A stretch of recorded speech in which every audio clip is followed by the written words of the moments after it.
অলরাউন্ডারের রাজত্ব এখন রাজার।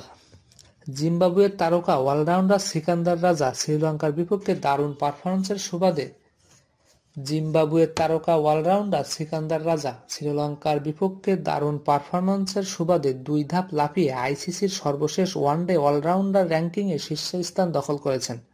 শ্রীলঙ্কার বিরুদ্ধে 2 ম্যাচের সিরিজে ব্যাট হাতে 2টি অর্ধশতক করার পাশাপাশি বল হাতেও গুরুত্বপূর্ণ ভূমিকা রাখেন তিনি।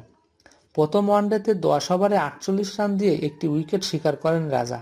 এই ধারাবাহিক পারফরম্যান্সের সুবাদে তার রেটিং পয়েন্ট দাঁড়ায় 302।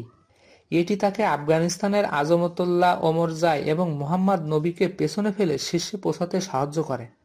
বাংলাদেশের অলরাউন্ডার মেহেদী হাসান মিরাজ 249 রেটিং পয়েন্ট নিয়ে চতুর্থ স্থানে রয়েছেন। ওয়ানডে ব্যাটিং র্যাঙ্কিংয়ে উল্লেখযোগ্য উন্নতি হয়েছে সিকান্দার রাজার। তিনি 9 ধাপ এগিয়ে এখন 22তম অবস্থান রয়েছেন। অন্যদিকে জিম্বাবুয়ের বিপক্ষে সিরিজ জয়ে গুরুত্বপূর্ণ ভূমিকা রাখা শ্রীলঙ্কার প্রাথম নিশাঙ্কা ব্যাটিং র্যাঙ্কিংয়ে 7 ধাপ এগিয়ে 13তম স্থানে পৌঁছেছেন। তার সঙ্গী জানিত লিয়ানাগেও 13 ধাপ উন্নতি করে 29তম স্থানে রয়েছেন। শ্রীলঙ্কার বোলার আশিতা ফার্নান্দো এবং দিলশান মাদুসাঙ্কাও তাদের অবস্থানের উন্নতি করেছেন। ফার্নান্দো এখন 31তম এবং মাদুসাঙ্কা 52তম স্থানে আছেন। বোলিং র্যাঙ্কিংয়ে দক্ষিণ আফ্রিকার স্পিনার কেশব মহারাজ তার শীর্ষস্থান আরও সুদৃঢ় করেছেন।